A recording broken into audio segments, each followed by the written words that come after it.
it's always bittersweet to introduce somebody for their PhD defense, and Greg here has been with the lab since he's actually our last member of the DARPA Robotics Challenge team, because he joined midway. He joined in grad school in the middle of the competition. And actually, I have a couple of fun stories from the DRC days that I have to share, right? So there were a few harrowing times in that competition. This was a competition where we had a 400-pound humanoid from Boston Dynamics trying to do some tasks in a disaster response.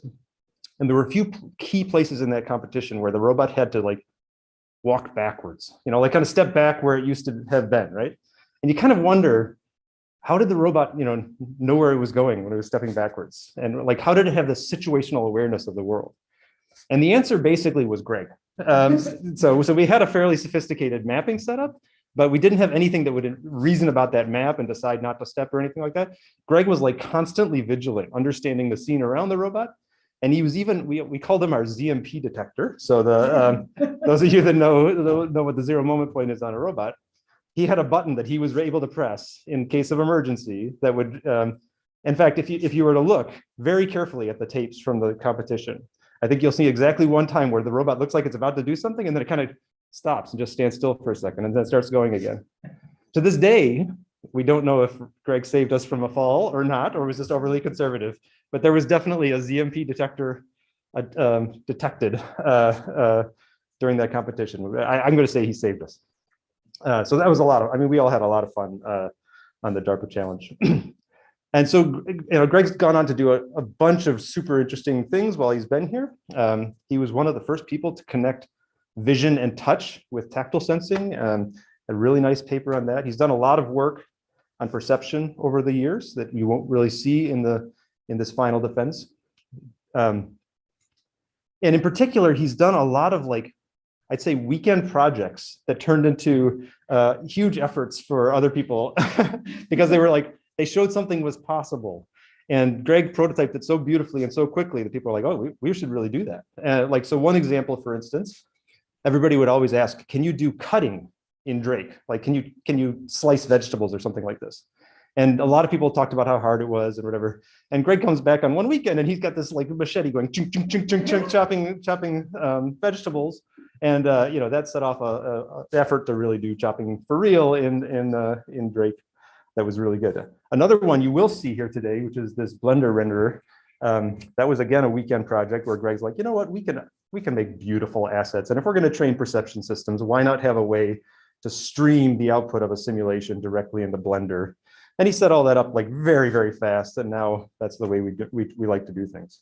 So yeah, there's a lot more stories I could tell. Maybe if anybody's ever gotten a Christmas card from the lab with a humanoid with wearing a Santa Claus hat, I'm pretty sure Greg was responsible for that one too.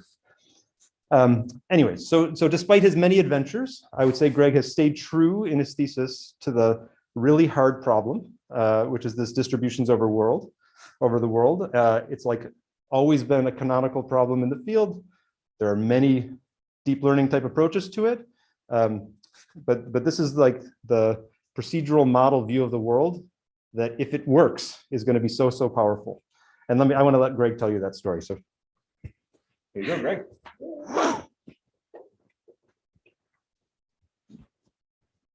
All right, let me get everything back lined up here.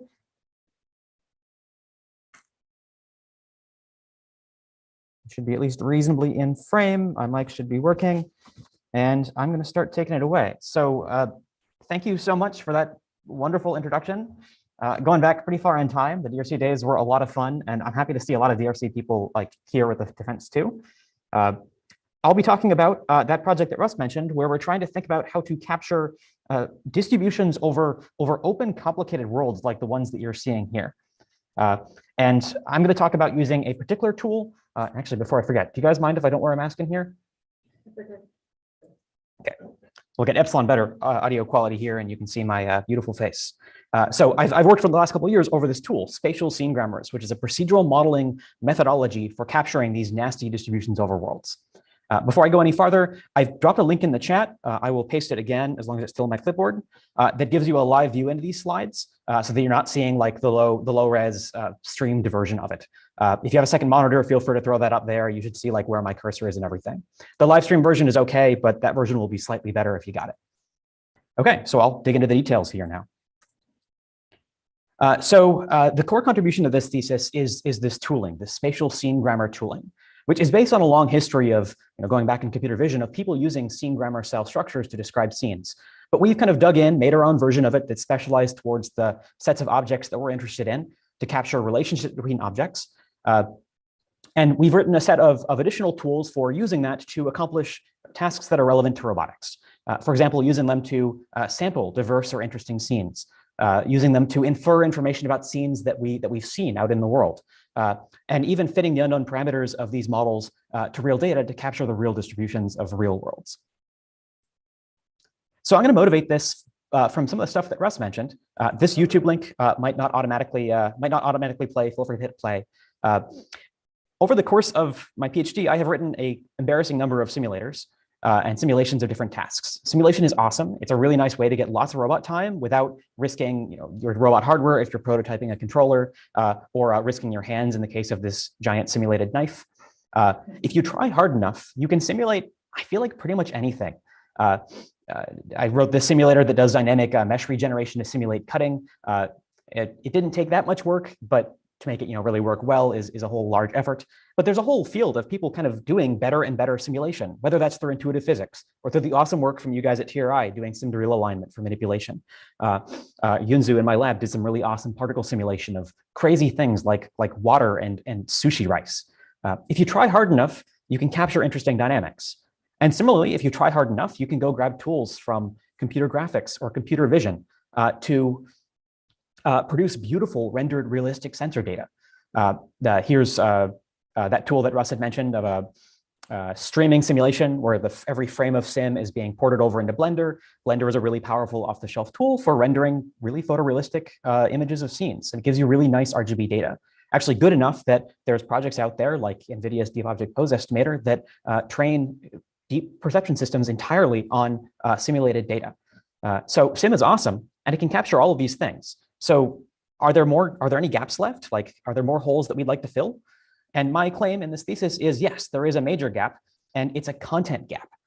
When you start a simulator, it doesn't tell you what objects to simulate. You have to seed it with all the objects you have, their geometry, and where they are in the world. But say you wanted to simulate, I don't know, Atlas bussing dishes in a restaurant. I'm not going to comment on whether that's a good idea or not. But if you're going to do it, if you wanted to simulate that, you'd suddenly have to create realistic table environments in sim. And if you go take a picture of a couple of the messes you've left on tabletops, they have an amazing diversity. Humans are really good at creating beautifully structured messes like this. But when we reach for tools to capture these distributions over open worlds where the number of objects and even things like their shape and textures vary, we kind of fall short. There aren't a big set of tools we can really reach for that are ready to capture distributions with this level of complexity. So this project is about digging into that problem. So in my thesis, I'm going to view this as a probabilistic modeling problem. I'd like to create a probabilistic model written in the standard probabilistic modeling notation, P over worlds where a draw from the model is, say, a set of objects on a tabletop that Atlas might go encounter in a restaurant. I'll go into all sorts of detail about this model, but at a high level, I'm going to use this model for sampling new worlds, for example, for simulating a robot, but it's useful for so much more than that. This model internally is going to give you lots of rich structure about how worlds might be put together. So you can use it to make inferences about the world, or to capture the real distribution of the world if you do parameter fitting. Okay, so the primary problem statement for this thesis, to really nail down what distribution we want to capture, is that we'd like to come up with a model to capture this distribution over environments, where the environments specifically are sets of observed objects and their poses. So you can see here, say, example tabletops. Every draw of a tabletop is a list of objects where the object types, their classes, are drawn from some known list of objects, where I know that there are 10 types of objects that could appear on a tabletop. These are exactly their textures. These are exactly their models. What I'm going to draw is how many are there, what classes are they, and what are their poses. Of course, like trying to capture those textures or those model shapes, that is another extremely interesting and hard problem that plenty of people are paying a lot of attention to. But even just capturing this it captures some of the fundamental hardness of this kind of combined continuous and discrete distribution modeling that proves plenty hard enough for the content of this thesis. So those of us who've written things like simulators for pick and place, or tried to generate training data for perception systems, may have encountered this problem before and come up with some naive approaches for generating training data where the numbers of objects and their types might vary. Maybe the most naive model that many people have implemented is you have a set of objects that you'd like to generate. You pick a random number of objects. For every object, you pick a random class from the list, and you place all those objects in space independently. This kind of model doesn't reason about the kinds of relationships you might have between objects, what might covary, how they might be placed relative to each other. But you can do that and generate data like this, where you spot them in the air, you simulate them forward to make them look really nice. And this is good enough for a lot of things. This can really create hard environments to test pick and place systems. It can create really interesting training data. But my claim and my motivation is that if you want to capture the really interesting structure and covariances you see, say in those restaurant table environments like this one here, then this naive model isn't going to be able to do it. Because these kinds of structures has a lot of subtle covariances in where those objects are placed and the patterns by which they're put next to each other. In a restaurant environment like this, people have this habit of putting napkins and stuffing them inside of cups when they're done, or stacking plates really tightly on top of each other. And both of those examples are things that I think are very likely to break your robot if it's going to go try to clean up a table. It needs to know how to separate plates. It needs to know how to extract stuff from cups. But that structure that's not going to be captured with the naive method. So I'd like to come up with some slightly richer model that can capture kind of those pose covariances and occurrence covariances of objects. Okay, so our approach is based on this idea of scene grammars. And while we didn't invent scene grammars, I'm kind of building on a whole lot of the ways scene grammars have showed up in the literature and customizing them for our use in robotics. I'll kind of talk about the related work a little bit more at the end of my introduction of scene grammars. But the core idea of how a scene grammar works is that it's a procedural model. It's a process for building up a scene by parts, where you build it up by following a set of simple rules and repeatedly applying those rules until you run out of rules to apply. So I'm going to describe that with an example generation of, say, one of those table environments that you might see in like a Chinese dim sum restaurant. So you start with some root node. In this case, you're starting with an empty table. The blue dot here is the center of the table. It's kind of just a reference point for that table. You take the table and you look up into your list of rules. Okay, well, I'm at a table. What can I do with a table? What can I produce on top of a table? And you have a set of options here. These are rules for producing different kinds of objects. And say you can pick one of those options at random and choose to enact that option. So maybe you have an option for a rule for producing a teapot on your table. So you look at the rule make pot that tells you spatially where you're allowed to place pots on the table, with what distribution you will place the pot and what model you're producing. And you choose to place it on your table somewhere. So you've produced something. You could use that to follow another rule, maybe place one of those steamer trays that always contains really delicious food. And now you're at kind of an interesting point where you can take this steamer tray and go look at the rule for steamer trays. So it may have, each of these objects may have their own productions they're allowed to do, which will capture kind of the relationships you expect that object to have to other objects in the scene. So a steamer tray can produce, say, another steamer tray on top of it in kind of arbitrarily tall stacks. Or it could produce a lid on top of it to cover the delicious contents. So you can pick one of those options at random and choose to, say, produce a plate on top of that steamer tray. And this production can capture the relative pose distribution probably exists between things and their lids, which is that they're generally right on top of it. As I'm putting this together, I'm drawing links backwards through these nodes here to kind of illustrate the underlying tree structure of dependencies of objects in my scene. That object is pretty important. I'll come back to it in just a second. But this tree structure here, for every object, links back to the object that generated it through the rules in this grammar. And you can track that all the way back to the root to build up a scene tree. So let's go back to that root. We can produce another object, say a place setting, which is this node over here. The place setting is an interesting node because it represents a group of objects. It doesn't have its own geometry associated with it. But that's okay. That's a thing you can represent in this model. It's, in this case, just a kind of invisible thing floating in space, representing where someone might sit at the table. But the place setting itself has rules. You could follow its rules for example, producing a plate and a cup at that place setting in the frame of reference from the place setting. But cups and plates tend to appear near the people who are using them. So that's how this grammar works and how you can use it to build up scenes. So random draws from this grammar are these scene tree objects that I described. When you use this grammar, you produce a set of objects on the table, but you also produce an annotation of exactly how those objects are related to each other using the rules inside of this grammar. And that's a really important concept that'll come back a couple of times through this talk. These scene trees tell us how to relate objects in the scene to the rules and ultimately parameters inside of the rules of our grammar here. And as you can see from these examples, you can use this really simple set of rules here to describe a really interesting and diverse set of scenes. Okay, so I'm going to pull back the curtain just a little bit on some of the grammar internals here and talk about exactly how those random decisions get made. So say you're at the table and you're deciding what set of things what rules you're going to enact to put stuff on the table. The table has a list of rules it can enact that may produce things like the place setting, the teapot, or maybe one of the steamer trays. Every node type, like the table, has a list of rules it can enact, and it has a probability of enacting any particular subset of those rules, which is illustrated here. I've illustrated this in kind of this parametric form. You can have a parameter representing those probabilities, but what the syntax means is there is a probability of enacting, of producing only a steamer tray, or a probability of producing only a plate with some food on it, or a probability of producing absolutely everything. There's a probability for every possible subset of things you can produce, and those probabilities are parameterized, and those parameters let you control kind of the discrete structures that you tend to see, the discrete trees that tend to get generated by this model. Likewise, for your pose relationships, for those rules, those are also parameterized. So each rule, say you've decided to use the table to produce a steamer tray, and you're going to produce the steamer tray on the table surface.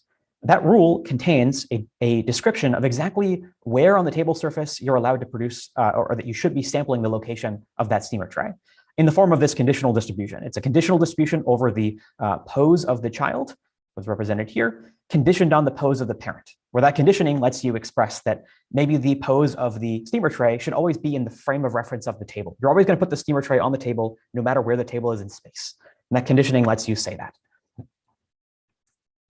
And then to drill down one more level of detail, what kinds of pose distributions do we actually allow ourselves to use? And I'm actually extremely limited in what I allow my grammar to say.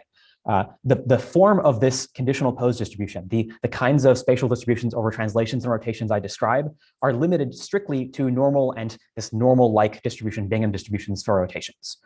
So that means that when you're placing a steamer tray on a table, you have to place the steamer tray with a normal distribution in the frame of reference of the table, or whatever its parent node is. And that seems limiting on the face of it, but remember that we can chain lots and lots of node types together, produce really complicated combinations of these distributions. So despite this simple limitation, we can still describe really interesting, diverse sets of scenes. To illustrate that, here are 4 very different grammars that I've implemented over the course of working on this project. You can use this to describe things like the placements of objects on walls in a room, or the arrangements of objects in a cluttered sink. I'll detail the cluttered sink grammar kind of a little bit later. The table grammar uses exactly that same methodology. And I even wrote a grammar describing solar systems and moons at one point earlier in this project. That was kind of a fun time. You can ask my lab about what they thought about that. Okay, I want to take a brief moment and talk about where this sits in the context of other people who have used this kind of model. I do not want to make the claim that we invented scene grammars. Absolutely not. Scene grammars and generally using grammars to describe the construction of geometry or the procedural modeling of geometry goes way back to even the 70s in things like L systems and shape grammars, which are similar grammar models that describe how you build up shapes by parts. L systems literally describe the branching structure of trees using the rewriting rules in a grammar where you start with the root of the tree, you have a rewriting rule that reroutes the root, the branch of the tree into its separate branches and so on. Scene grammars in particular, scene grammars that are described over not the branching of a tree, but actual relationships between parts of a scene or objects, I start seeing in kind of the 2000s-ish appearing in computer vision from a couple of groups, where generally these scene grammars are used to provide priors over the structure and placement of things in an image. And a lot of these grammars wind up being kind of tailored to that describing images kind of a problem. Here's an illustration of a grammar from one of those works where they break down the contents of a scene into, say, the bounding boxes with lots of things inside of it, and then those bounding boxes into lines and the component faces, and those a subset of those faces will produce observable lines in your final image. And those are really awesome. And I have taken a lot of inspiration from and kind of accumulated a lot of different grammar representations and algorithms from a lot of this work. But I wanted to develop a grammar that's a lot more explicitly focused on just capturing relationship between 3D objects floating around in a scene, the kind of stuff that we use to build up our simulators. So I haven't been able to use any of these particular works right off of the shelf. I've had to accumulate the components of my grammar in kind of a novel way by taking parts from all this related work. And likewise, there's plenty of people in both graphics and vision, even very close to us here, that use these kinds of distributional models over graphs or tree structures over the things in a scene, over the objects in a scene, as ways of capturing lots of the interesting information about how those objects will be placed relative to each other, to capture the kind of distributions we're interested in here.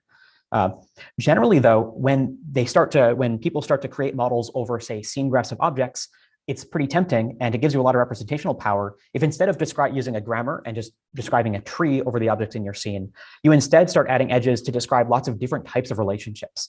You could create enormous scene graph models that contain multiple levels of interesting structure in your scene, that contain things like support relationships, relative placement relationships, semantic groupings of objects, and so on. And likewise, I've taken a lot of ways of representing relative pose distributions, lessons about scene parsing, and representations from a lot of this work. But we're looking to really build kind of a minimal model. How simple a model can we build to capture these distributions over scenes? Where simplicity is really motivated by, I'd like to use these tools inside of other analysis tools for robotics. So the simpler tool I can make, the more likely it is for this tool to scale and work for other people. So I'm going to stick to grammar models rather than scene graph models. And I'm going to try to stick to those normal and Bingham rule types, like no more complicated distributions, just normals and Bingham distributions. And I'm going to see how far I can get with it. Okay, so now I can kind of overview the contributions in my thesis and give you kind of a roadmap for the next 40-ish minutes of this talk. So contribution 0 for my thesis, kind of as is for every thesis, is I needed to actually implement this thing so that I could play with it and do experiments with it. So I have a implementation of exactly the grammar formulation I described that's implemented in Python with a lot of PyTorch and some probabilistic programming kind of weeded through it, that is tightly integrated with Simulator Drake and with this Blender visualization and a lot of other tools. And I'm relatively happy with this code base, and I consider it kind of part of the contribution of this thesis. It wouldn't have worked if I didn't have a kind of stable implementation that I like. The first kind of major algorithmic contribution that I'm going to describe is how you sample scenes from these grammars, particularly not just sample them kind of in the straightforward way I described at the beginning, but say you wanted to constrain the scenes you generate to follow kind of interesting style or physical constraints. Say you wanted to only sample scenes that have lots and lots of objects in them, or make sure the objects are in non-penetrating, physically realistic arrangements. That requires some careful algorithmic work for sampling scenes that kind of follow the distribution but satisfy those constraints that I'll detail in a bit. Likewise, I kind of hinted that you can use grammars to do inference over kind of underlying scene structure, to learn things about the scenes that you're observing. That requires this process that I call parsing, where you have an unlabeled scene, the first frame in this animation, that doesn't tell you what the relationship between the objects are. There's no scene tree attached to that scene yet. But uncovering that scene tree, figuring out how those objects are related through your grammar, is a particularly nasty problem for which we contribute a pretty novel mixed integer optimization formulation for doing that kind of parsing out of what the underlying scene tree structure is. And finally, fitting the parameters of these grammars to data is not trivial. It's not clear how to do it. In terms of it's never really intuitively obvious what the right parameters, exactly what the right parameters to capture reality should be. So we have a parameter estimation process that will fit those parameters to data via an expectation maximization algorithm. Okay, so I'm going to dive into section 1 here, the sampling under constraints to start with. Actually, I slightly lied. I'm first going to review some stuff and motivate that sampling, and then I'll get into the sampling stuff. So to review exactly what I said about how this grammar formulation is put together, kind of all on one slide, so we get it kind of cached in our minds. A grammar is defined over a set of node types, each node type having a set of rules it can enact. The node types, when you instantiate that node type, when you create a node that's a table, you create a node that is a steamer tray, they all have 6-stuff poses, and that is their attribute. That is their primary attribute. They may have geometry, but they don't necessarily have to have geometry. That winds up being a subtlety that's important in the parsing process. The node types are associated with a list of rules over which they have a probability of activating any particular subset. And the rules themselves give you a description of how that object is going to be distributed, conditioned on the parent pose. So that's the complete description of how you generate scenes with this model. Given that description, that's enough to do things like, say, evaluate the total score of a tree, kind of in a probabilistic sense. What is the probability of this particular tree as opposed to any other tree that could come out of this grammar? And the way you calculate that score is satisfyingly straightforward. To calculate, I'm going to write log probability because I can sum rather than multiply. To calculate the log probability of a given scene tree, you look at every node in the tree, you look at the children of that node and see how likely that particular child set is under that parent. Remember, every node has a probability over activation of all of its all the rules for its children. So if you have some active set of children, you look up what the probability of that set was, and you add that to your sum here. And then, so that gives you the discrete probability of that child set happening. And then to get the relative pose probability for every child, you look at the pose of that child relative to the parent and evaluate that relative pose against those normal and Bingham distributions I mentioned. So a nice straightforward way across all the nodes with really nice strong independence to evaluate your total tree probability. From an implementation perspective, I am pretty satisfied that this is nice and clean. So I have code up here. Please do not try to grok through every single line of this code. I've made it too small to read, kind of intentionally. But what I want to convey here is that to actually implement this, it's pretty clean. You define a class, which subclasses, say, a node. That class is an implementation. Say here is an implementation of the bottom steamer tray, a steamer tray that contains food. Inside of that, you can declare the geometry associated with it. You declare a list of the rules that it has, and each rule declaration describes exactly what kind of object it produces and programmatic descriptions of those normal and rotational offset distributions. Those are really clean and precise. Your entire grammar goes into one file, which I usually name grammar.py. And from that, you have enough information to programmatically do all the algorithms that I'll describe here. You can programmatically sample lots of trees. You can programmatically score your tree by just traversing it and checking against all these rules. So underlying all of this, there is a nice clean implementation that lets me try all of these things. Okay, so I want to remark on one consequence of this design. So this grammar formally is a stochastic attributed context-free grammar. It's stochastic in that it has randomness in it. It's attributed in that every node has a pose. And it's context-free, meaning an object only depends relationship-wise on its immediate parent and its immediate child. Given that information, that's enough to resolve everything you need to know about the contribution of, say, that child to the total probability of that tree. And that's nice for things like composability. Say I have my dim sum table grammar shown down here, and say someone else came and gave me a table that tells me how tables are, a grammar that tells me how tables are laid out in a restaurant, say like this. I could use this to generate a layout of tables inside of a restaurant that follows some interesting distribution. And then for every table, apply my dim sum grammar below it independently for every table and produce restaurants filled with tables with stuff. And you can imagine, and I have tried, scaling this up to a city filled with restaurants and then a country filled with cities. You can make arbitrarily large things stunningly and alarmingly quickly with this if you allow yourself to. But this comes with a big downside, which is that that context freeness means capturing kind of scene-wide constraints is really hard. The only way you can do it is by implicitly capturing them in rules, and that is usually impossible. So to illustrate this, here's a sample of a scene tree from that dim sum table, kind of viewed from the top. And you'll see here that there are two teapots that are they're a little close to each other. They're too close to each other. They're literally physically interpenetrating each other. The scene tree has sampled a scene arrangement that is physically implausible. And it doesn't know not to do that because the scene grammar tells you really specifically what the relationship between the individual teapots and the table should be, that they should be on the table surface, kind of above the table in some normal distribution. But you can't write this lateral rule that every pair of objects in the tree should be a sufficient distance away from each other, that you should have clearance between objects. And that is fundamental to a grammar, fundamental to a context-free grammar structure.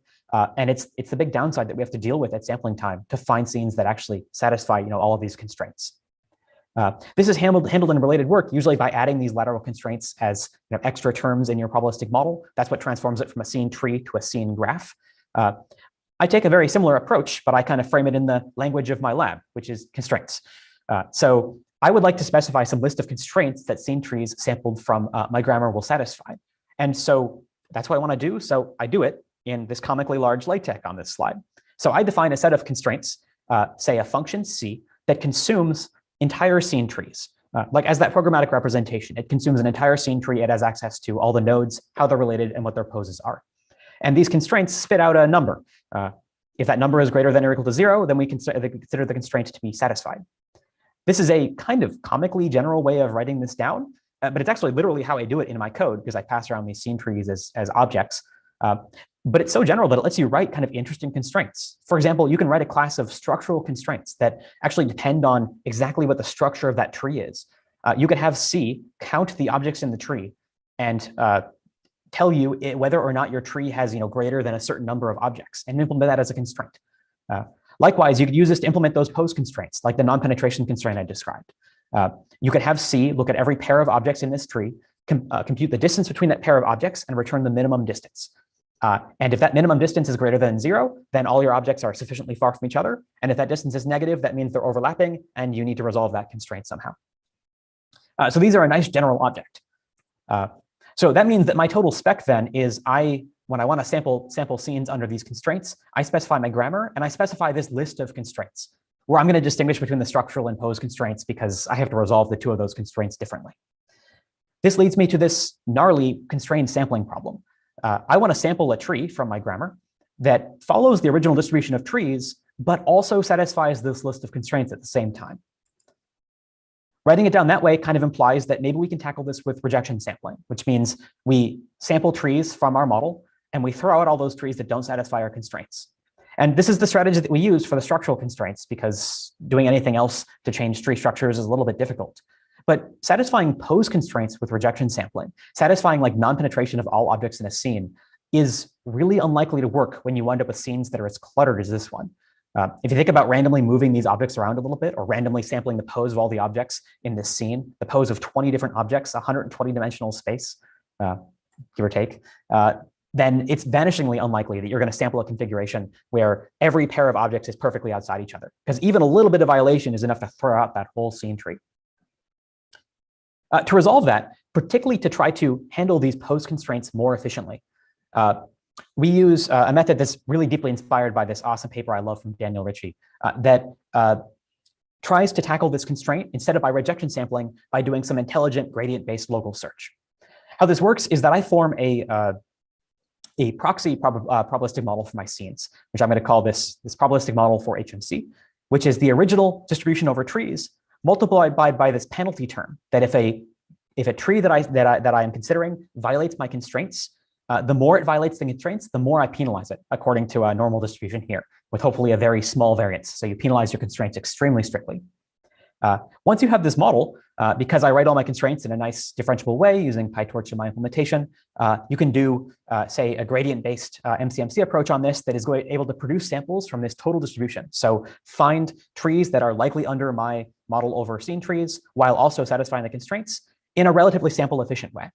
So here's an illustration of that process. You start out with a scene that has been randomly sampled that may be in penetration.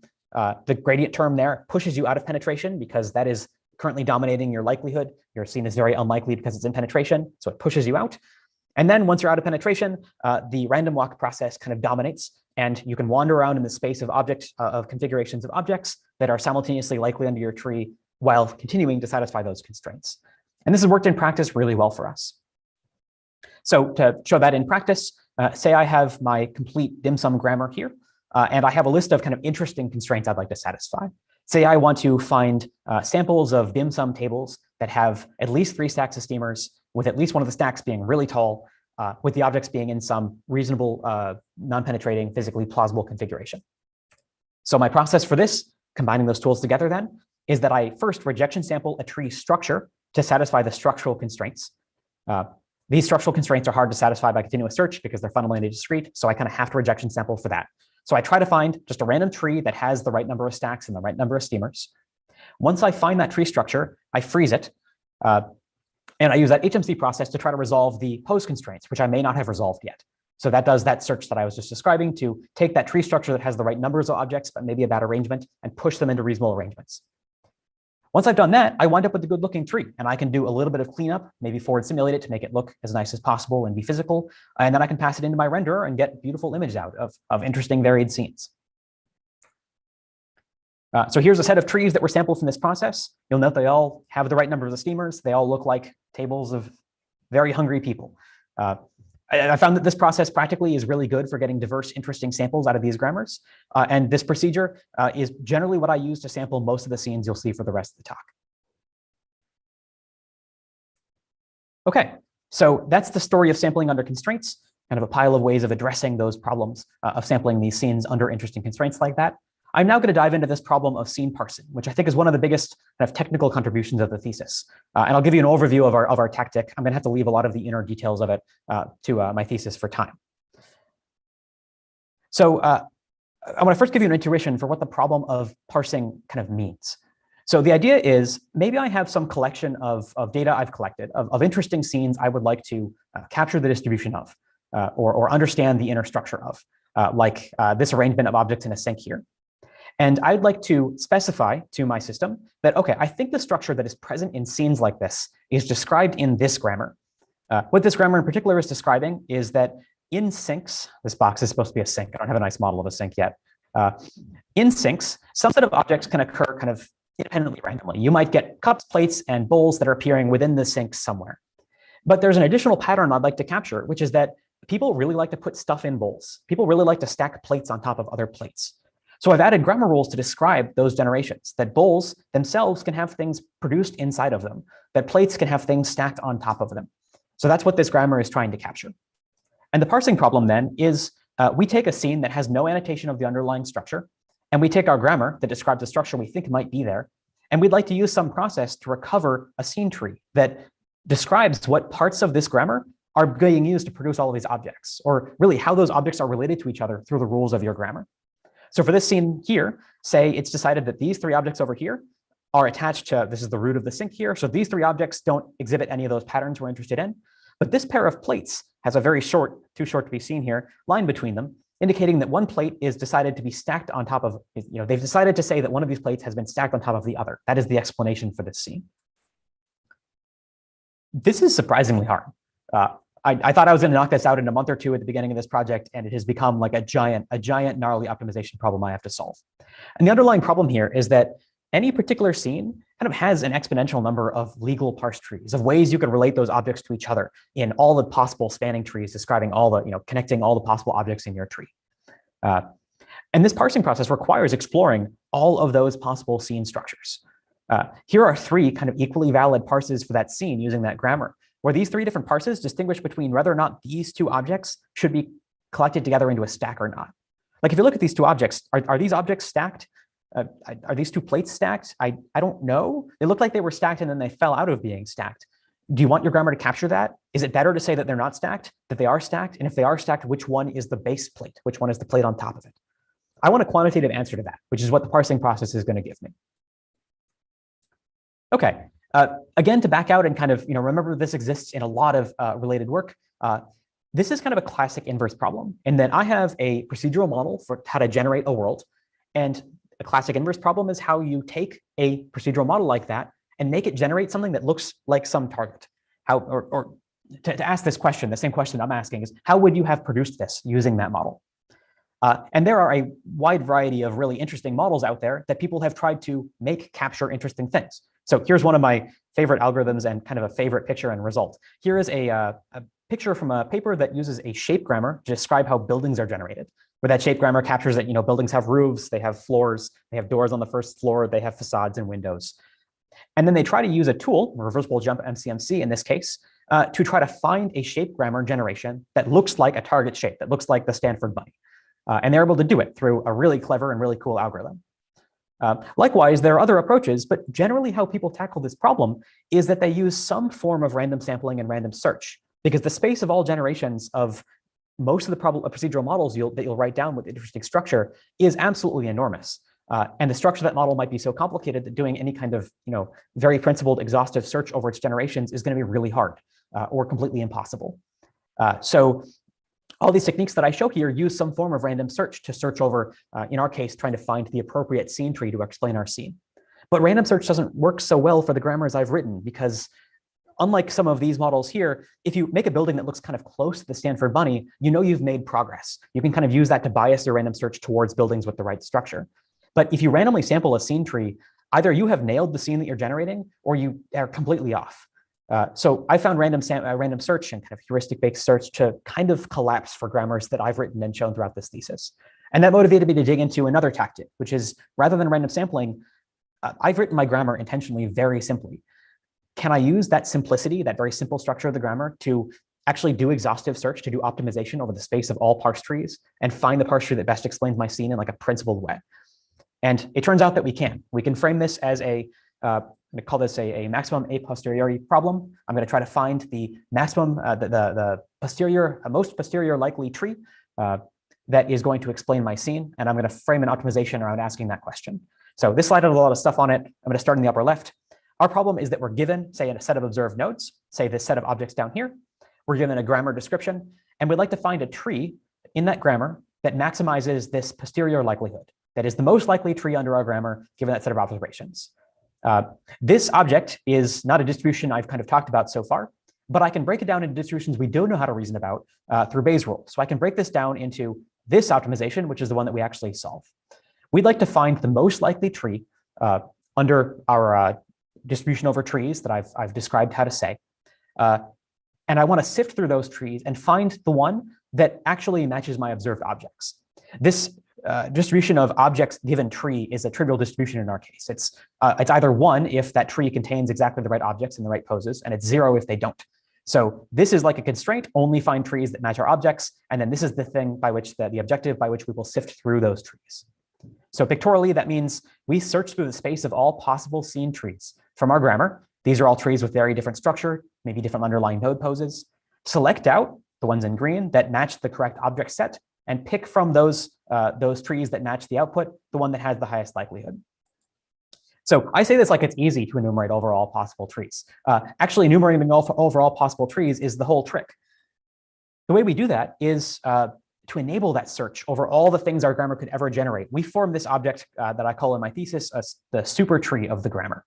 And this has a kind of magical property that it contains all possible trees that the grammar could ever generate. This may make sense from the perspective of generating it. Say, if you wanted to make the super tree, the way you do it is you start at the root of your grammar. You start at, say, the sink. You look at all the possible objects that sink can produce, and you put them all into the super tree under it. For each of those objects, you look up the rule for that object, and you add all the things it could possibly generate. And you do that until you've either run out of rules or you've hit some recursion limit.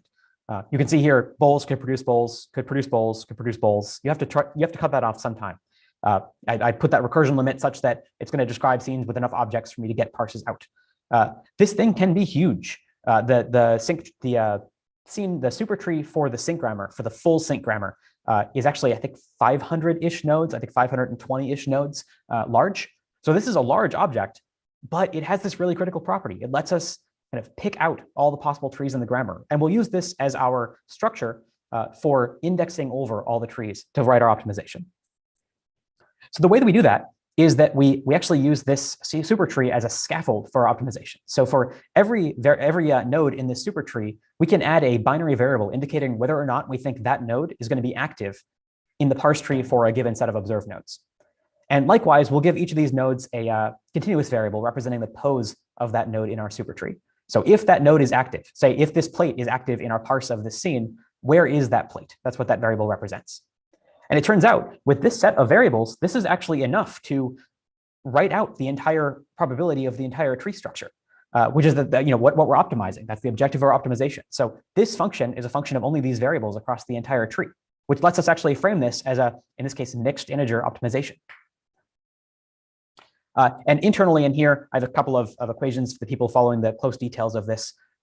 These variables are enough to evaluate this total probability over the tree. It's a combination, if you remember, of the probabilities of the nodes given their children and the relative pairs, the relative poses of parent and child pairs in your tree. And both of those are functions of these variables. The probability of a given node of having some active child set, you calculate by just look at the activation variables for all the children and index into the set of probabilities in the parent for that active child set to be active. Likewise, for any given pair of objects in your tree, if both of them are active, then you can write a cost which is a function of the child pose and the parent pose based on that relative normal or Bingham distribution that you have. And that's where the normal and Bingham distributions become really important. Normal and Bingham distributions are so simple that when you take a log of them, they turn into quadratic terms, which lets us create a quadratic objective, which makes this a convex optimization. All right, I'm going to back out of some of the details from there. That's for the people who want the finer points. So I've missed one thing here, which I do need to say how we do, which is that this allows us to search over all possible parse trees. But how do we make sure the parse trees that we're searching over actually match our observed set of objects? And the way that we do that is for every observed object that we've seen, we look at all the ways it could be corresponded into the supertree, all the ways, the places in the supertree that observed object could be created.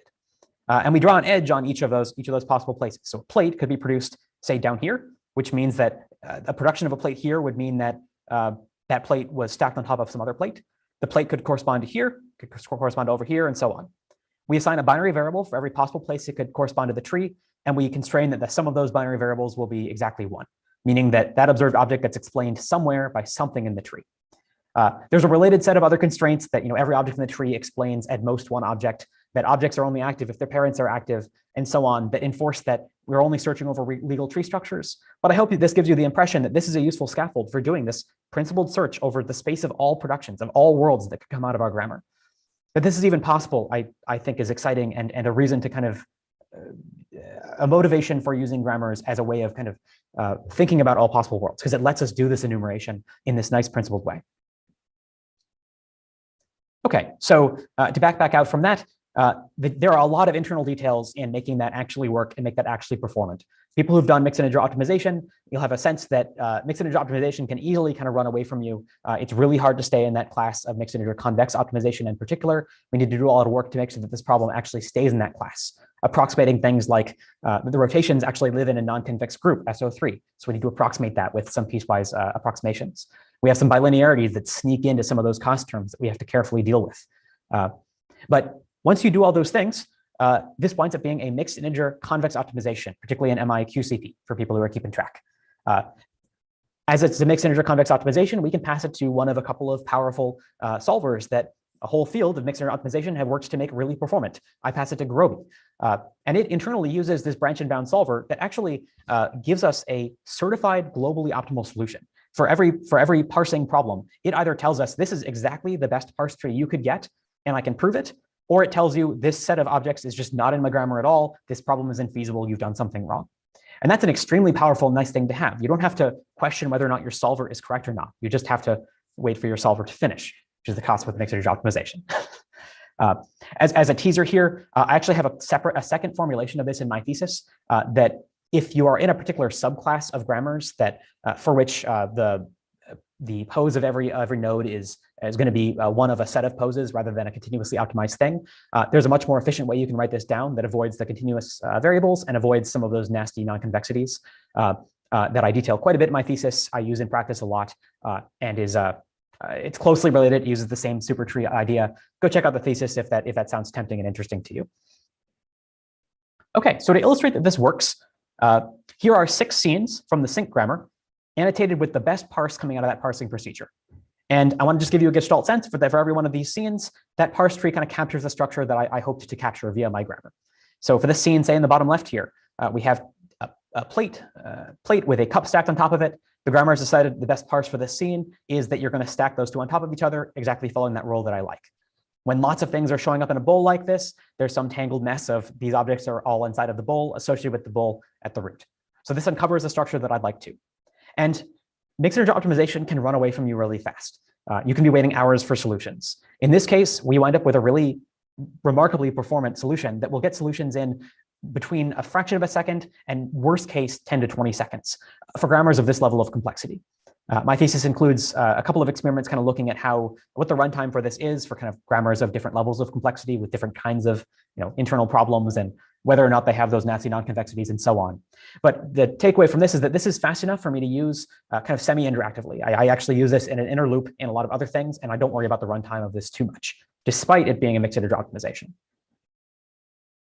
Okay, a nice bonus that comes out of this is that not only do we get the certified best solution, but because that solver is using a branch and bound process internally, because it's explicitly enumerating out that this solution I have is the best one, in the process of doing so, it actually uncovers the ranking of all solutions. It can give you not just the best solution, but say the top n.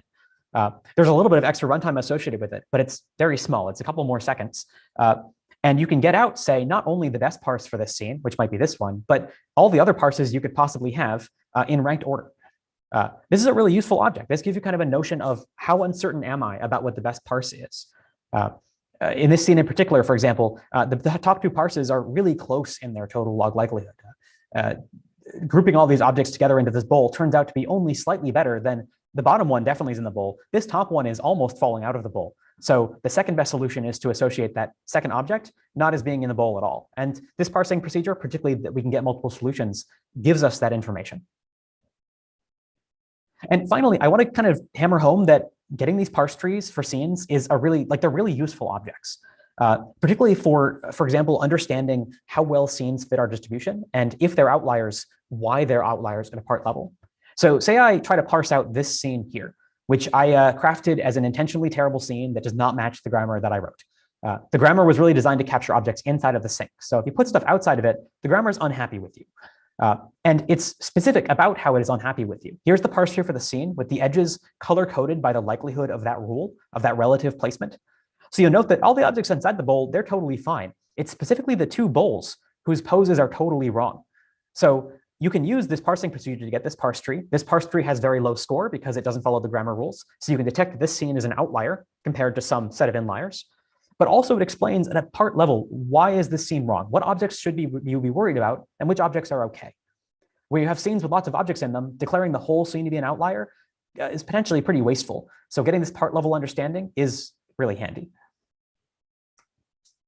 Okay, so I've overviewed that scene understanding by parsing. I'm now going to dive into this final section of how we actually do parameter estimation to capture the real distributions of data with these models. So this is another pretty classic problem in probabilistic modeling. I have some latent variable model, which I'm going to write, slightly change the notation here and write it this way, that I have a distribution over trees and the objects they produce that is parameterized by some set of parameters theta. And I have an observed set of data, individual data points that are things that I want to say were drawn from my grammar. So say I have gone out into a restaurant and I've observed a bunch of realistic looking scenes like this. These scenes are the real distribution of scenes that I would like to capture with my model. But say I don't know how to set the parameters of my model to actually capture that. Say I randomly initialize my parameters. My model with random parameters produces totally garbage output. Clearly, this does not capture the distribution of reality whatsoever. But can I come up with an algorithm to copy the distribution from real data onto the grammar parameters without me having to manually specify anything, having to manually specify how these scenes actually correspond to the rules of that grammar? And that's our big contribution, that a lot of particularly scene grammar work that does some kind of parameter estimation, that tries to update parameters in their model, usually assumes some kind of annotation of the underlying structure of a scene, whether that's having humans hand draw the underlying scene trees or using some heuristic algorithms for recovering those scene trees in a really pretty manual way. It's not universally true, but most methods use that, and I wanted to avoid that. Manually annotating scene trees is really painful. So can I do this from unlabeled scenes like this? And the answer is without ado, yes. So we can apply an expectation maximization approach, which is a really standard algorithm for fitting the unknown parameters in latent variable models like this. The tactic is, the core crux is, the problem is that our examples don't have annotations of their underlying scene trees. And those scene trees are a critical object. They tell you how the objects correspond to rules, how those objects are produced, by which rules they are produced. And those rules are what contains the parameters. So without the scene tree, we don't know how to go from the objects to how we should change the parameters to better capture them. So our tactic is then logical given that statement. For all the examples in our data set, we parse those examples using some current guess of the parameters to recover that underlying scene tree. Once we have the underlying scene trees for all of our examples, then updating those parameters is suddenly a lot easier. For every, say, table, we look at the set of objects that is a child of that table according to the set of parsed out scene trees. And we can go better estimate the parameters of how likely each of those different child sets is under the table with a closed form update. Likewise, we could go find, say, every steamer bottom, every steamer tray, and go find every place a steamer tray occurs in every parse tree throughout our whole data set. And go look at all the places where a steamer lid is placed on top of a steamer tray, which we have because we've parsed all the scenes and we have parsed scene trees. We have a bunch of relative offsets then, so fitting a normal distribution or a Bingham distribution to a bunch of relative poses is an easy closed form update. So we do that to get better parameter estimates. That gives us a new set of parameter guesses, which we can use to reparse the scenes in case the parse trees change. That gives us new parameter estimates, and we cycle on this a few times until the parameters stop changing and have hopefully converged to a good solution. Okay, so to illustrate that works, here's those samples from the prefit grammar. Here are the target scenes, the scenes we're trying to match the distribution of. And here's the grammar after applying that fitting process. We applied, in this case, I think it was 10 EM iterations. Really a small number of iterations will capture that distribution really well. And it is very sample efficient, especially compared to kind of the modern deep learning approaches you might tackle this with. I did this fitting with 100 environments, 100 example environments, which in deep learning terms is basically 0. And I have done it in practice in developing this with as little as 30 or 20. Because you are so particular, so sparse with your parameters in your grammar, you can actually be very, very sample efficient. You don't need very many observations at all to get good estimates of those underlying parameters. Okay, so not only do we capture good distributions, but because all of our parameters have kind of intuitively meaningful values, it's kind of fun to go look at what those values did over the course of this fitting process. So here are plots over the course of the fitting process. So left to right is over 10 EM iterations of the evolution of some of the parameters internal to this grammar. So on the left are some parameters that control the relative weights of the different things that could happen at a place setting. So at a place setting, you could have in blue a plate and a teacup. In yellow, just a plate. In green, just a teacup, or red, nothing at all. And I set up those example environments such that the true number of place settings that had both plates and cups was around 75%, and the number of everything else was down at 20-ish%. And you can see over the course of training, to begin with, the parameter estimates are all over the place. They're not at all accurate. It's making, in this case, what's yellow, plates way too often.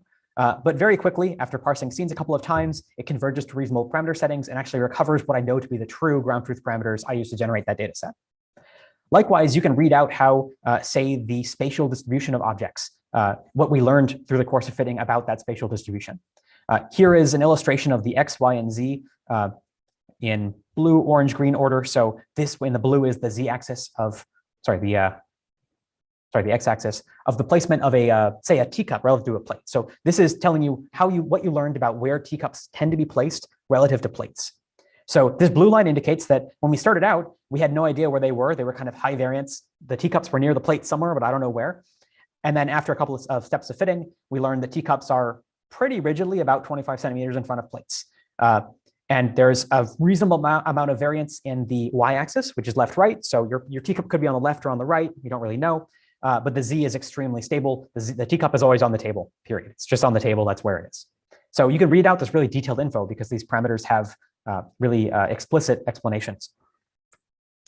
Okay, to make kind of a principled comparison, I'd like to compare how well my full grammar captures scenes relative to some simpler approach.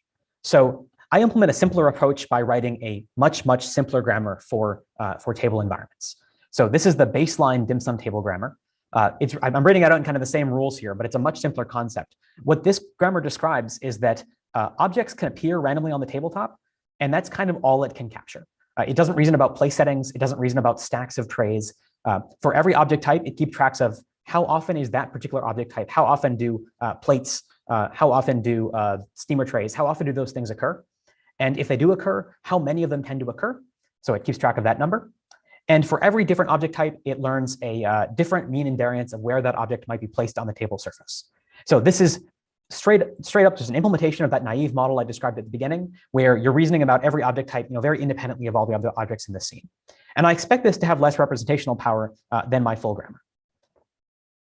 To experimentally verify that here, I have some plots illustrating the kind of distribution fit of both of these grammars. So what's illustrated on this plot here is the distribution distance for every different object type between the set of poses that object appears at, both sampled from the grammar and from our target data set. So I sample a big population of trees from my grammar at each stage of fitting. I pick out, say, all the steamer trays. I look at the set of poses of steamer trays in my set of 100 samples, and I compare it to the set of poses of steamer trays in my set of 100 example scenes. And I have a metric for how close those two distributions are to each other. At a detailed level, that's a two-sample distribution metric, the maximum mean discrepancy, which I can calculate for poses via kind of a custom kernel. But in general, what this means is that when that distribution distance goes to 0, you have captured the distribution of each object type very carefully. And when it is not 0, you have somehow failed to capture the real distribution of that object type. I separate this out by object types, and then the solid line is kind of the mean, the total ability of the model to capture good poses. So the full grammar does a great job with all the objects. Quickly, the error goes to 0, and it's kind of around there. The baseline does a pretty good job for most objects, because most objects in this scene are, roughly speaking, kind of normally randomly distributed on the table, but it badly fails for one object type, which is interesting. This object is the plate that appears at a place setting. The true distribution of plates at a place setting is illustrated in the scatter plot. The true distribution of plates is in green, which is invisible because it is hidden under blue, which is the full grammar model, which captured it perfectly. Plates are, basically where you're going to sit, very tightly clustered. The baseline grammar doesn't have the ability to reason about place settings. It only reasons about one normal distribution that describes where all plates are going to appear. And normal distributions are kind of fuzzy when you try to use them for that. all it can say is, okay, plates are on the table. I did my best. So it produces plates that are all over the place, which is why you have this big distribution distance. And in this case, the full grammar is actually giving us a big advantage. It's doing a better job of capturing the details that we know are present in this scene. Okay, as a teaser for my thesis, I do a similar analysis on those dish sink scenes that I saw, that I showed. And these are harder in a couple of ways. Both they're more physically cluttered environments, and also I didn't draw my original samples that I fit to from some secret grammar. I actually generated them by hand using this simulation tool. So these scenes are really physically interesting. They're all realistic. They were created by Sim. They were created by me over a couple of not very fun hours. So I showed that we can use the parameter estimation technique on that sync grammar and this data set too. And that at a high level, it works. It converges the same way. It's harder to make those kind of comparisons because I don't know the true distribution of scenes, of objects in those scenes. But it both beats out a similar baseline grammar in terms of the kind of amount of specificity it can give to those scenes. And you can observe similar parameter traces. You can see how often, for example, different objects, how often a different number of objects appear in a bowl. This top number here says that bowls tend to have one object in them 45% of the time. The more you know. You could also get the physical distributions of objects, for example, exactly how objects are distributed spatially inside of those bowls. So this parameter estimation scales up to this pretty significantly more complicated scene. Okay, so I'm going to wrap up, especially with MIT time. We're running over. In summary, I have this quite involved scene grammar formulation, which I have very carefully specified out in my thesis in terms of the kind of rules and relationships it can describe. And I've showed that we can do a couple of principled inference, solve a couple of inference problems in principled ways with this tool. We can sample interesting sets of constraints under interesting style constraints. We can, in a principled way, search over the space of all parse trees that might explain a scene. And we can fit the parameters of these models to data to capture real distributions. So I'm going to skim future directions because I'm way out of time. I wanted to very briefly mention at least that I am totally aware of the gaps that this model has. One of the biggest gaps it has is the production of our grammar is a set of objects, a set of fully observed objects with known geometry, with known textures, and so on. And that is not at all what our robot actually gets to observe in the real world. Our robot has a camera, and that's usually it. It sees the world from a camera image, and that's all it gets. So how do you go backwards from the set of object, the camera image, to the set of objects you need for the grammar? Or can you use the grammar to capture the distribution over images rather than the distribution over objects? That kind of implies, we should solve a perception problem, or we should solve an inverse graphics problem by chaining together some camera model. We can produce really beautiful data from this model. We can use that to train perception systems. I've played around with that quite a bit. This data is more than good enough to train reliable perception systems, so you could solve it in that way. But what about more out-of-the-box approaches? What if instead you started to define, say, scene grammars over key points? Key points are a really cool representation. They've been used by my lab over the last couple of years as a sufficient representation for the set of things that are going on in the world. Say like the key points describing like exactly where on a mug you should be grabbing, exactly where the base of the mug is, that kind of thing. These are the right combination of sufficient for doing interesting manipulation tasks, but also really easy to infer from images. You can just deterministically get them from an image via some perception network. And they fit into scene grammars really well because key points are a really geometrically intuitive thing. They are attached to the frame of reference of the object that they are. They would be kind of a small extension of the scene grammar to capture them. So I think in particular doing scene grammars over key points would be a really fascinating thing to do. Okay, so given time, I'm going to wrap up there with the technical content. So while I have a captive audience, I kind of have to give a set of acknowledgements. It is a longstanding tradition, and I absolutely want the chance to thank people for helping me get this far. A huge thanks to Russ for being an awesome advisor. Like Russ took me in a tumultuous and difficult time for both me and the lab, and has been nothing but gracious and super awesome. And he is like a superhero. In the same day from Russ, I can get extremely specific, arcane feedback on the inner workings of my project, and then a request to pull review some 500 lines of C++ he has written, in his non-existent free time that involves like networking and inter-process communication and a client-server architecture and crazy visualization. And then when I'm walking home, I'll spy him out of the corner of my eye, like rowing down the Charles in his one-man boat. Russ is an inspiration. I mean that totally seriously, right? Like I am super inspired by you all the time, Russ. And a huge thanks to my group. The Robot Locomotion group are some of the smartest people I have ever met. And it has been an honor working with people. They are super generous with their time. Thanks, of course, to all the support admins and everyone, everyone peripherally in that group too. I received an awesome breakfast bag delivered to my doorstep at 8 a.m. this morning. And thank you guys so much for making that happen. Okay, I'll go through the rest of these a little bit quicker than that. Both Alberto and Leslie, you guys have been awesome mentors to me over the years. I've known you both basically the whole time I've been here, and it has been an honor to have you on my committee. I'm very happy to have you here supporting me. Both MIT is awesome. MIT is like the best place to be doing this stuff. MIT is incredible. The people here are something else. I got the opportunity to be on 2 awesome competition teams, building, making Atlas do stuff in the DRC, but also building this crazy vacuum vehicle. Both of the people on these, like the set of people on these 2 teams, kind of taught me how to be a good engineer. And I just want to acknowledge that those were some of the highlights of my time at MIT, getting to be on those teams. And those people, a lot of you guys are here. You guys are awesome. Of course, friends both within SIDPAC and outside of SIDPAC. You guys are the right amount of supporting and distracting as the time demands it. And of course, my wonderful partner, Hannah, and my family. Without your support, I probably would not have made it this far. And don't forget to thank your tireless robots. Your robots are very important, and we ask a lot of them. It was you. I'm not saying it was me. All right, so with that, thank you so much. I could not show you images of dim sum without actually having some food in it. So if you put a few more grammar rules in, you can draw food. But it is still a rendering, I promise. All right.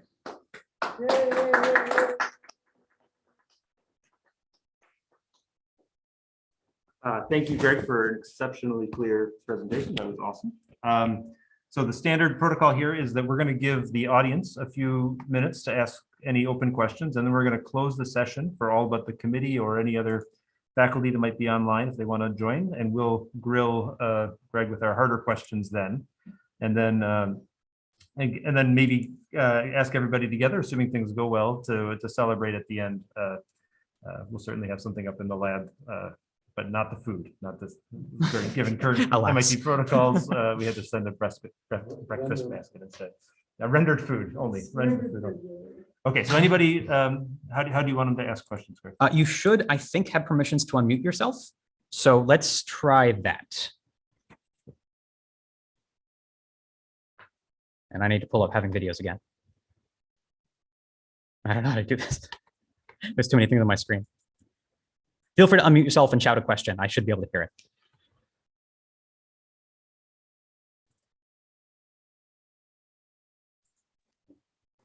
Hey, Greg, it was an excellent talk. I have kind of like a low-level question. So I'm just curious, like, what are the limitations of how you did the optimization over SO3? Because as you said, it's non-convex. So like, what are the limitations there? That is a great question. I am sorry for skimming over some of the internals of that mixed integer optimization. There's a lot of cool, fun things in there. So I did some previous work with Hankai at TRI about particularly making piecewise mixed integer convex approximations of the constraints to make so I optimize over, my decision variables are the 9 elements of a rotation matrix. I apply a set of piecewise constraints activated with a set of binary variables, kind of like a piecewise McCormick envelope approximation of those SO3 constraints, particularly of keep those matrices or orthonormal. So that's how we tackle that internally. That's kind of an off-the-shelf tool you can use from Drake these days. So really it's a call into Drake, which has a nice implementation of those tools that we developed a couple of years ago. That answer the question? Sort of. So like, do you have any intuition for when those techniques break down? Like, are there certain, like if it's like very out of plane or something, like, can you characterize when it doesn't work? Yeah, so again, for the details on exactly the accuracy of those approximations, Hankai's global IK paper in particular has a really nice analysis of kind of the tightness of that constraint. You can make it arbitrarily tight by increasing the number of pieces of how you approximate that constraint. In practice, I use I think a relatively small number of chunks, and it captures rotation matrices really accurately. I can then use the rotation matrix variables as they enter in, where they usually enter linearly into a lot of other equations to capture constraints totally accurately. So it doesn't influence the spatial accuracy in most cases. There is one case that I'll highlight in my thesis where if you have particularly relationship expressed in a parent frame, you wind up with a bilinear multiplication between the rotation matrix variables and the translation of both the parent and the child. And if you write out the transformation of that relative pose, you wind up with those bilinearities. Those I also have to approximate with McCormick envelopes, which that introduces relatively large inaccuracies in the final optimized pose. I can point you to the right part of my thesis kind of offline if you want to talk about that. I have a method of addressing it, which is functionally the mixed integer optimization then will give you an approximate solution that satisfies all those constraints, but McCormick envelopes are outer approximations of those constraints. So it'll be not exactly a rotation matrix. It'll be not exactly the right translation. We can then pass that into a nonlinear optimization pass that will clean those up and make them, precisely rotations that precisely optimize the objective that you want to. And in on my hardest case, in like 95% of cases, that keeps you in the right structure of the final scene tree, so that recovers exactly the right solution. Okay, awesome, thank you. Is it worth mentioning that those rotation matrices are only for the unobserved nodes? Oh yeah, that's a good point from Russ reminding me here. I do apply a lot of tricks and observations where, for example, for this table grammar, you'll note that all of the types in that grammar correspond to geometry. Like all of the types in the grammar are observed. So functionally, if you've seen dependency grammars in language, this is that idea. You're not really searching over the unknown pose of some latent center of this stack of plates or something. You're just searching over a relationship between all of the known poses of objects in the scene. My grammar is capable of describing more than that. It's capable of describing nodes with unknown poses, which is why I have to do all that legwork to be able to deal with them and parse them. But when you're in these simpler cases where you don't have any unknown poses, you can use some tricks to get rid of pretty much all of, especially in that I mentioned that integer optimization version, you can get rid of all of those needs to model continuous variables, which will require those difficult bilinear constraints, SO3 constraints, and so on. That formulation is now my favorite. It's extremely performant. It's very reliable. It gives you the top end solutions. It gives you good solutions. I really like that version of looking at the problem.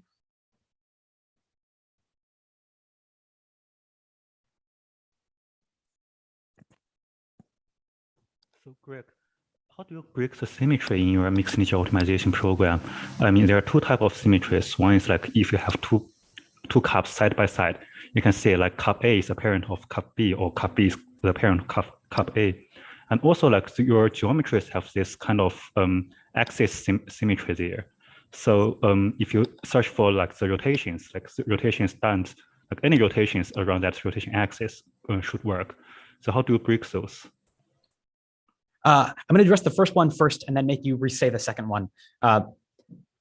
As always, I can trust you to ask the sharpest questions, Hankai. Right down to the details of the mixed integer optimization. I love it. Thank you. Breaking those symmetries is totally critical. I had an interesting experiment that I put in a group meeting set of group meeting slides a couple of months ago that looked at that. Yeah, there are fundamental kind of discrete symmetries in how you might create scene trees to describe scenes. Even things like, okay, this table has this has too many steamer trays. This has 6 steamer trays on it. What order of steamer trays are you going to have in that super tree? Does it matter what order you specify those? Because ultimately there's some vectorized representation. There is an underlying ordering to these things. And I break those in every place that I can by explicitly just saying that there's going to be some arbitrary ordering that is the preferred ordering. For example, there's a particular set of relationships you can have where a node is going to produce, between 1 and 10 children that are all the same type. If they're all the same type, I assign an arbitrary ordering that they must activate in that type within that optimization problem. Likewise, for breaking the continuous, like say translational ambiguities, where you could, if you're allowed to produce, exactly 3 steamer trays, I assert that they must be in ascending order of their x coordinate, I believe. Totally arbitrary, but enough to break those symmetries from like the optimization's point of view. And it's totally critical because those symmetries would otherwise, in the branch and bound process, then your solver would have to go down both of those symmetries as equivalent solutions, chase them all the way to their optimal solutions. So every symmetry you have will make it take exponentially longer to solve your problem. So breaking those is really important practically. I think the second question was related. It was like if you had 2 poses in a tree, and why can't you have arbitrary rotations between them? Right? It's like you're only constraining the multiplication of 2 rotations. So why don't you have an infinite number of solutions there? Yeah. So that would be, yeah. So if you have, I'll repeat Russ's question in case it didn't come through. It's what you had asked that maybe you could have two objects that are on top of each other, but there's a set of symmetries and how you might rotate them relative to each other. And how would you capture that? I don't think I explicitly deal with that. In practice, I have not seen that come up in that if you're, say, like the mode of your Bingham distribution is even slightly off, there's going to be a way to break that symmetry. That only is going to happen when you have like the perfect set of perfectly straight up Bingham distributions, which practically after the parameter fitting is not going to happen numerically. So I haven't seen that one be a problem, but I would have to squint at my solutions and see if I could come up with a grammar that makes that happen. I don't have a solution in mind to break those equivalent solutions. I don't think it's going to be as much of I'd have to think about how it impacts the SO3 constraints in particular, because if it's only a set of symmetries in the continuous solutions, I don't think it's going to break your branch and bound process. If it is going to influence, add more binary solutions that are equivalently good, then it will. And I have not seen it do the latter. Like I haven't seen evidence of it slowing down in these kinds of scenes. Thanks, Greg. So I've got a question from the YouTube chat over here. Is that okay? Yeah, please. I Yeah, can't look at both okay. at once. All right. So this is from Jeff. He says, you mentioned the runtime for your algorithms as between milliseconds and 20 seconds. How fast does it need to be for a robot to use this in real time? That depends on how patient you are. We have run algorithms in that whole time range on our robot. And sorry, so I sorry you misheard milliseconds. It's the fastest I've seen this run is roughly half a second. And pretty much all of that is setup time. That's me iterating over 600 nodes of a super tree and allocating binary variables one by one in Python. So it could be a lot faster than that if I didn't use my long-lived Python implementation to do it. But that said, I think we're willing to wait roughly seconds for this kind of scene level parsing. So I think those timescales are okay. Getting on 10 and 20, that's starting to be, you're going to be impatient with your robot, but it's okay. The reason I say that those are okay is because I don't think these is not the kind of snap decision making you're going to make, like catch a ball out of the air.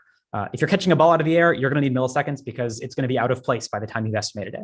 But when you first come into a room, yeah, if you take a second or two to get your bearings, figure out what's on the table, what kind of structure is it, how are they related to each other, I think spending a few seconds is okay. So I don't feel too bad about that runtime.